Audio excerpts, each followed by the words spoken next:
ما تزال رحلتنا مستمرة نحو قرية شمهروش رغم صعوبة الطريق، لكن رغبتنا في استكشاف المنطقة دفعتنا نحو الأمام، وكلنا تساؤلات عن سر ما يسمى بمحكمة الجن وكيف تتم هذه المحاكمة.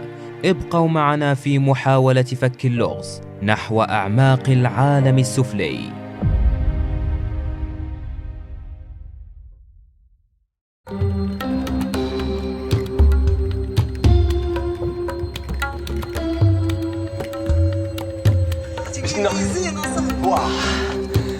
صراحة كنغامروا بريوسنا، والله كنغامروا بريوسنا بزاف وحق الله علينا.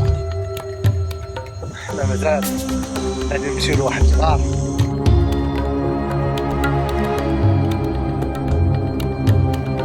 وما حنا حقيقة هذا أو معنا حنا المخلوق.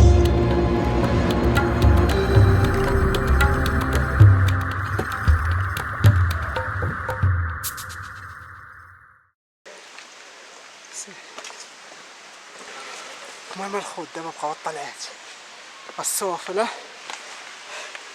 السوفل خصك تلوح. الا ما كنتيش مولف تجي قاصحه. هانتوما شوفوا على طلعه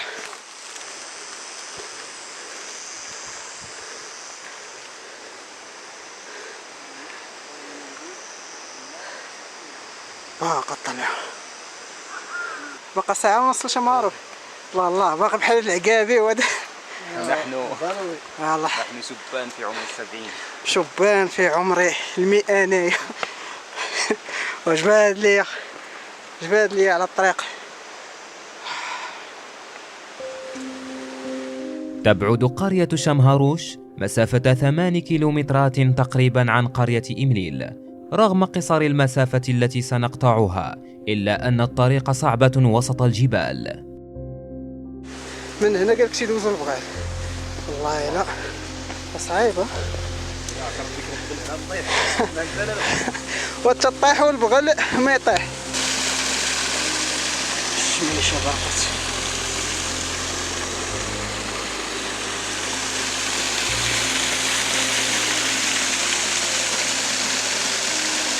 والصراحة الديكور واعر. والله لا الديكور بعد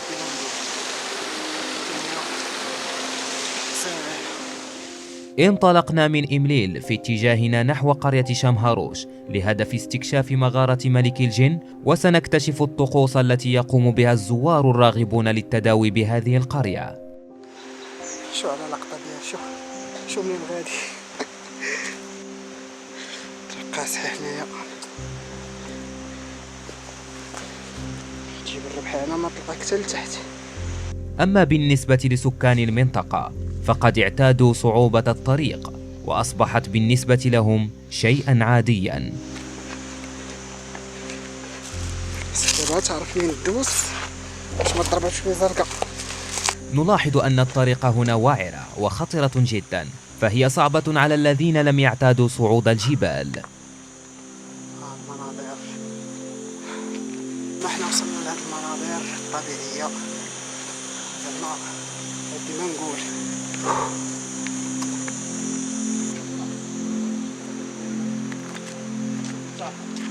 كيوسف صافي الطريق بقات بحال هكا الحجر والجبال. ها انتم الخوت غادينا في الحجر. عرفتي كاين الريسك هنا. اذا حطيتي رجلك على شي حجره ما هياش ومشيتي عندك خصك تكون ولد المنطقه باش تكون حافظ الحجره اللي لاصقه والحجره اللي ما لاصقاش. دابا هنا الحجر مدريسي باينه خافسين عليهم. اجري هنا اجري.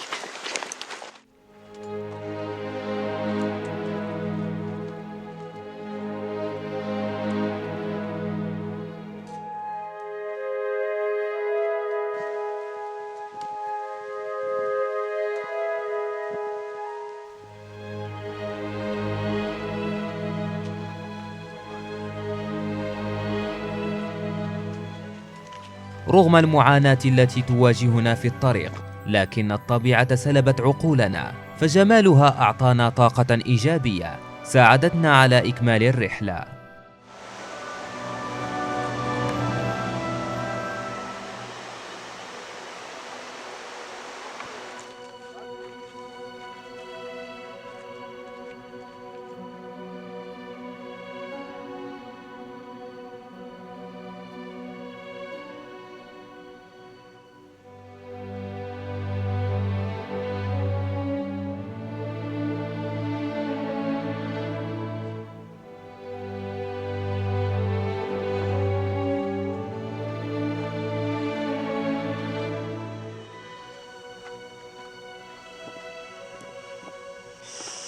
من لهيه قاصح شويه حتى شمهروش.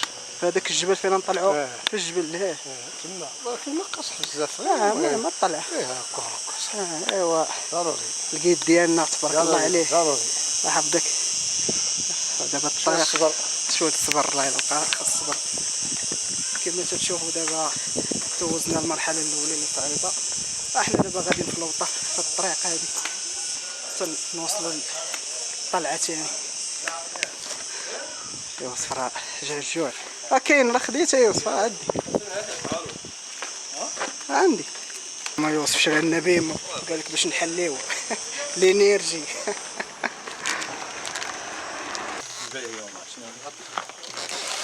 ميها بارده ياك. هادو غادي يشمهروش يديروا هذاك الشيء ديال الشهوه هذا شي واحد قال لك فاكيه. لم تصوروه شد الفوق انا. المهم هذا مول الخبز هنايا عندنا الخبز. تشوفوا دابا مشيت شافتنا بحال اللي شافت النعمه مالي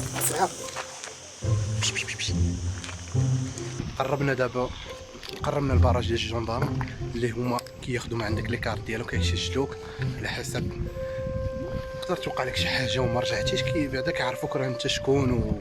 المهم غادي ندوز كيماركيوك بما طلعتي وما رجعتيش. دونك البراج الاولاني اللي غادي هو الاولاني غادي دابا نبونتيو فيه ونعطيو لي كارت ديالنا عاد نطلعوا شمهروش نلقاو بوست اخر عاوتاني. خليكم معنا في الفيديو. وصلنا إلى قسم الأمن بالمنطقة، فقبل الصعود نحو قمة توبقال يجب عليك أولا الإدلاء ببطاقة الهوية لرجال الأمن، وذلك من أجل سلامتك. ففي الطريق نحو القمة ستجد العديد من مراكز الأمن الذين يسجلون تحركاتك، وذلك تفاديا لوقوع أي مكروه.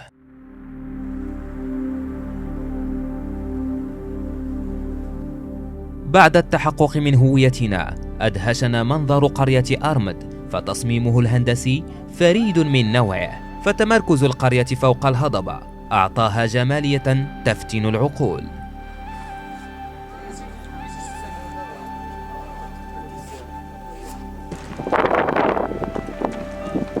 لم يتبقى لنا سوى 3 كيلومترات ونصف للوصول إلى وجهتنا. الجبال اللي تابعين نطلعوا الجبال كلهم خاصنا ندوزو منهم. ها فين كنا بوست ديال البوليس جندار طلعنا من هنا. يوسف شكون عرقان ويشرب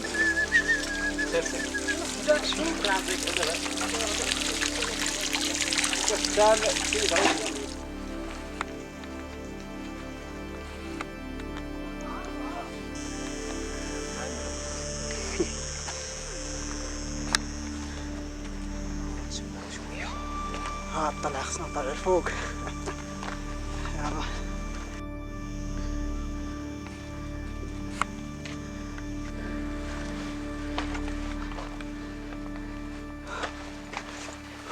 والله تتكر فيسا. حنا باقينا في الجبل الاول وباقي لينا الطلعه.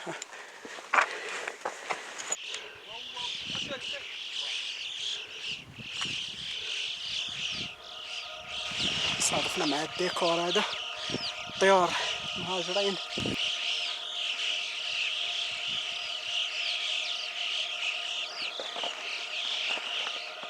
وبينما نحن في طريقنا نحو شمهروش استقبلتنا طيور سوداء اللون، حيث حلقت فوقنا ثم انصرفت في منظر يوحي بالغرابة.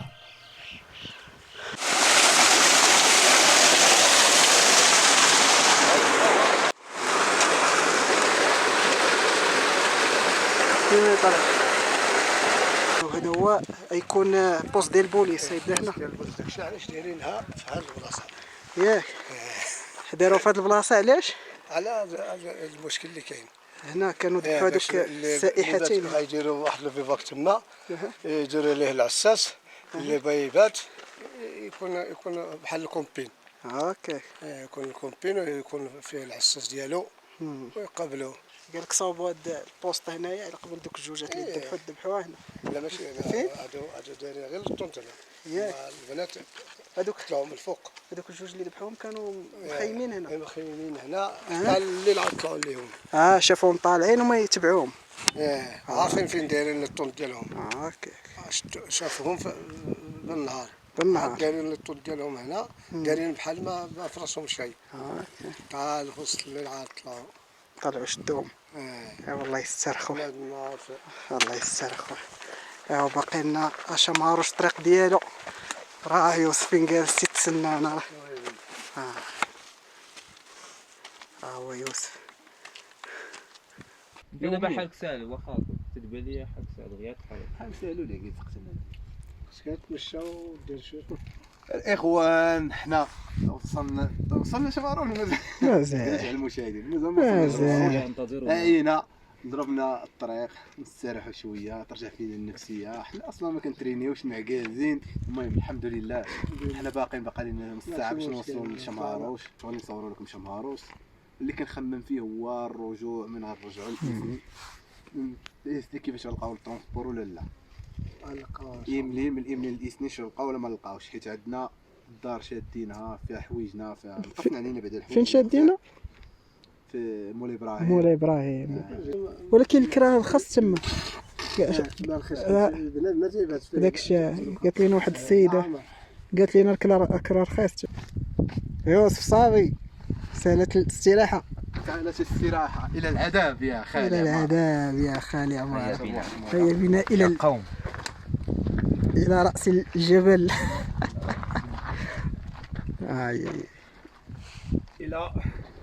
الى شمهروش. كانت طريقنا نحو شمهروش صعبة لكنها ممتعة. 3 كيلومترات صعودا ولكننا استمتعنا بجمال الطبيعة. والله الاخوان ما بقى والو. قربنا لشمهروش طالعين الجبال.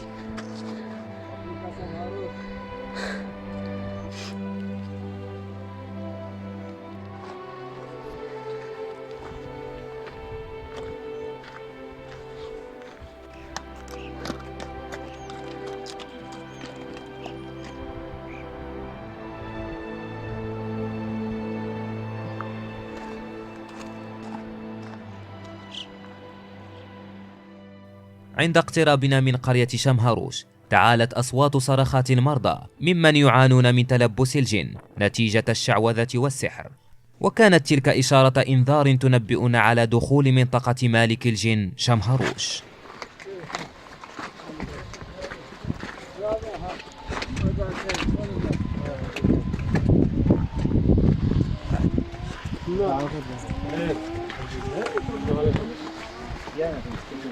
هو شمهروش. إذن لقد وصلنا إلى منطقة شمهروش. في الحقيقة لا نعلم شيئا عن هذه المنطقة، لكن جئنا لنكتشف معا. هيا بنا. شي حاجة ماشي مؤدبوا لكم صاحبي أو ماشي شي حاجة. لا راه حنا تنصوروا. دابا في الفوط يجيك ساهل مازال القصوحي هو من طلعت توقع. يا القصوحي القلب ديالك تحطو. مشى مزيان دير بحال ما كتجي هنا واحد السيمانه يوميا طلع بحال ما قال لهنا لشمهروش صافي وتزعم وتكمل صافي ربي السوفل. فقبل دخولنا للقرية لاحظنا أن هناك مجموعة من الشلالات الصغيرة التي تحيط بها من كل جانب، كما لاحظنا أن الزوار يأتون خصيصا من أجل الاستحمام فيها، وذلك بغرض التبرك وإبطال أثر العين والسحر، وهذا كله حسب اعتقادهم.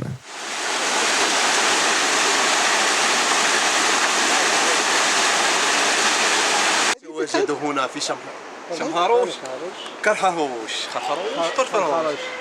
مشاهدين مرحبا بكم في هذا البث المباشر.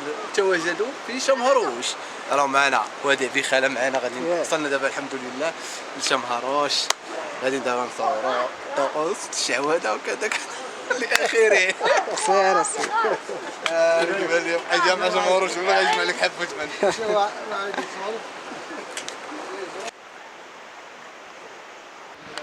فوق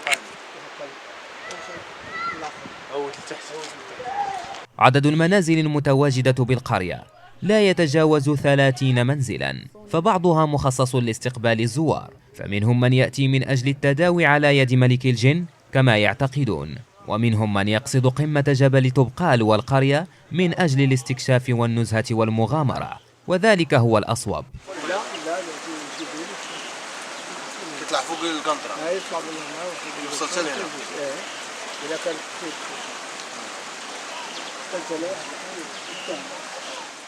هناك صخرة مصبوغة باللون الأبيض بجانب المسجد، تعلوها رايتان، واحدة بيضاء والأخرى خضراء.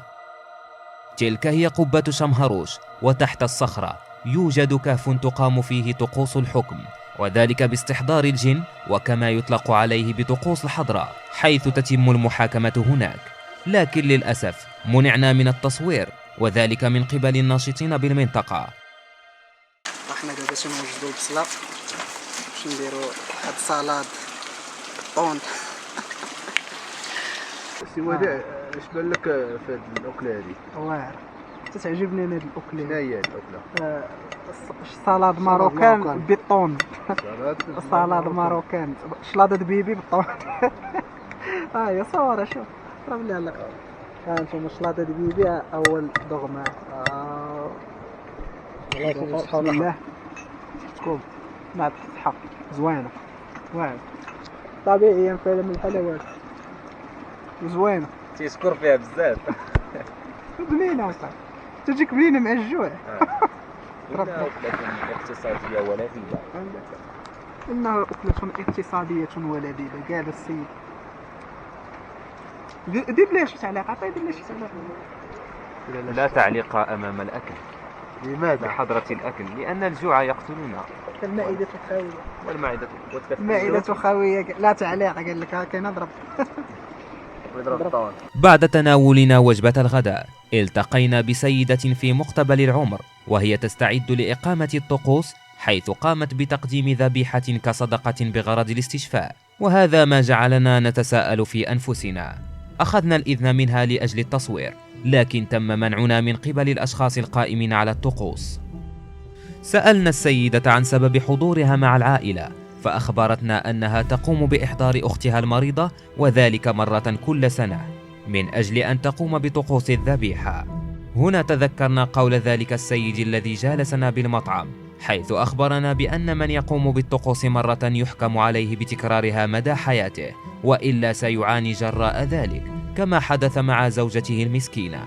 لقد أخبرنا عن الحادثة، وهو في حالة يرثى لها. بعد انتهاء طقوس الذبيحة، تقدم إلينا رجل غريب يسألنا عن سبب قدومنا للقرية. بدأ يسأل عن هويتنا وكأنه يحقق عن سبب قدومنا. أجبنا عن أسئلته، وقمنا بدورنا باستفساره عن تاريخ المنطقة، فكان جوابه صادما لنا، بحيث رد علينا قائلا: إن شمهروش موجود منذ عرش الرحمن. هنا توقفنا في ذهول، فالرجل يتكلم بلا علم ولا مصدر وكأنه ممسوس، ثم استدار ورحل، وتركنا في صدمة جراء كلامه الغريب. لمحنا أنه يرتدي في عنقه عقيقا كبيرا أخضر اللون، وفيه أشكال هندسية متعددة، بعضها مستطيل والآخر مخروطي، وبعضها مستدير. فحينئذ علمنا أنه شخص غير عادي، وأن ذلك العقيق يلبسه جل من يتواجد بالمنطقة، فلربما هو رمز للطقوس أو ما شابه ذلك. كمل. صافي هنا جات تشريوها من بعد كيدوزو المنطقة ديال الذبح تما فين تيذبحوها. تيديروا هذاك الأضحية تيديروا كسكسو هذا تيطعموا بها الناس هنايا. ما خلاوكش تصور؟ قال لي ممنوع. علاش؟ نصوروا ما بغاوش. يوسف ويوسف صافي دابا الرجوع. شري سيدي. الألباد زوينين. بارك. الشلوح باش معروف بهاد اللعيبات هذا. دي معاك الباروك من شمهروش، علاش ما ديش لك؟ هذا الشكلاط. هذا حلوى بالكتكات، وهذا شكلاط. هذا فاني. هذا فاني دابا. صنع هذا الملح الحية. الملح الحية.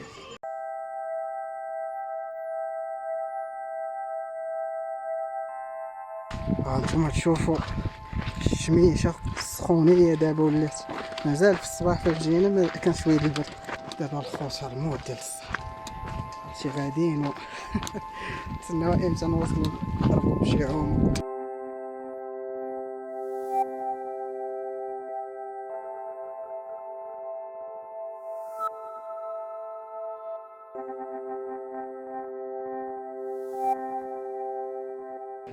واحد المعلومه قال لنا الجيد في هاد البلاصه هادي فين تتشوفوا دابا هنا بالليل فين ذبحوا هذوك جوج السائحتين. هذه هي البلاصه اللي كانت وقعت فيها ديك الفاجعه اللي هنايا اللي كيطلعوا لشمهروش. هي الفاجعه اللي وقعت فيها دوك السياح اللي كانت توفات، اللي من الدنمارك وحده من النرويج. هذه هي البلاصه. هنا فين كانوا دايرين لاطونش، حدا هاد الشجر كانوا دايرين لاطونش هنا. كانوا دايرين لاطونش في هاد البلاصه هادي.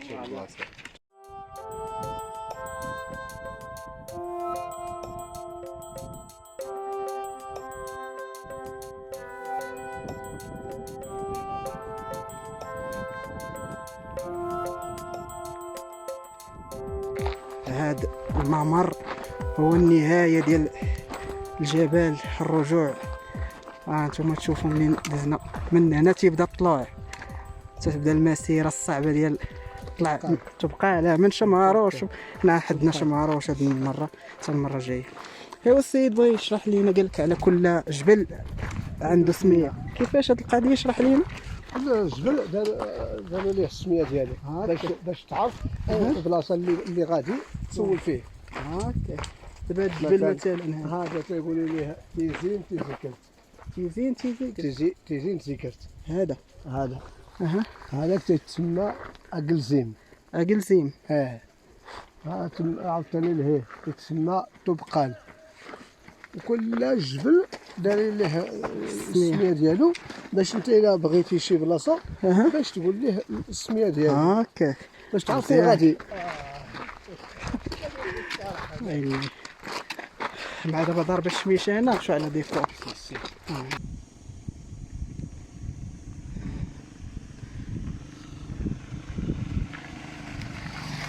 وعلى سلامتك عييتي. لقد استنتجنا أن كل من جاء للمنطقة لغرض الاستشفاء يصبح ملزما عليه اتباع طقوس الشرك من أجل المحافظة على استقرار نفسيته، لكن العكس ما يحدث، ويصبح الإنسان مرهونا طوال حياته ومضيعا لدينه وماله. لذلك رسالتنا لكم أنه علينا جميعا التوكل على الله تعالى فهو الشافي، واتباع التداوي بالأمور المشروعة كالأذكار والأدعية والمحافظة على الصلوات الخمس والرقية الشرعية أيضا، والحذر ثم الحذر من كل الدجالين والكذابين، لأن كل همومهم أخذ مالك ولو على حساب صحتك، والابتعاد الكلي عن الأمور الشركية فهي تهلكة. وعلى العباد أيضا التوجه نحو خالقهم والتوكل عليه وطلب العون منه. ونحن كفريق مستكشفو الأعماق نتمنى الشفاء العاجل لكل المرضى، ونستنكر أسباب هذه المعضلات، وندعو إلى نبذ كل الأشياء المتعلقة بالسحر والشعوذة. وكما قال الله تعالى: ولا يفلح الساحر حيث أتى. المهم حنا جينا من هنا ضربنا شمهروش. المهم اخوان نهايتنا معنا شمهروش، نهايتنا هنا نسوف نذهب الى اسني. قول لنا الترونسبور اللي غنشدوه دابا. الترونسبور اخويا ديريكت مولاي ابراهيم، حيت عندنا الدار تما في مولاي ابراهيم كارين مخلصين كل شيء. يعني جينا في 150 300 ريال، هي 250. دابا غنمشيو في 300 ريال نيشان ديريكت لمولاي ابراهيم. معنا هذا السيد هذا غيشاركنا. لقينا مع صدفة هنا ودخلنا في الفريق وغيمشي معنا في المغامرة غدا. ونشكركم وانت انا كمان. والله الا بحبكم وايد وايد وايد. السيد راه واعر في التعليق الصوتي. خليجيه عندك الباب غيضرب السيف. قارينا اش كان يدير. كان عرايبات ميني بيس. ميني بيس ديال صحاب اسني لوكاس الزوديكا. يلا غادي نركبوا دابا ان شاء الله. فين غنمشيو لاسني ولا فين؟ غنمشيو لاسني. غنكملوا مولاي ابراهيم. يلا دوز العنصر الجديد. كنتم مع رحلات فريق مستكشفو الأعماق. إذا أعجبكم هذا المحتوى المرجو منكم دعمنا بالاشتراك والمشاركة والضغط على الجرس وزر الإعجاب، ولا تنسوا مشاركتنا بآرائكم وتساؤلاتكم في التعليقات. دمتم في رعاية الله، وفي أمل لقياكم في رحلتنا القادمة.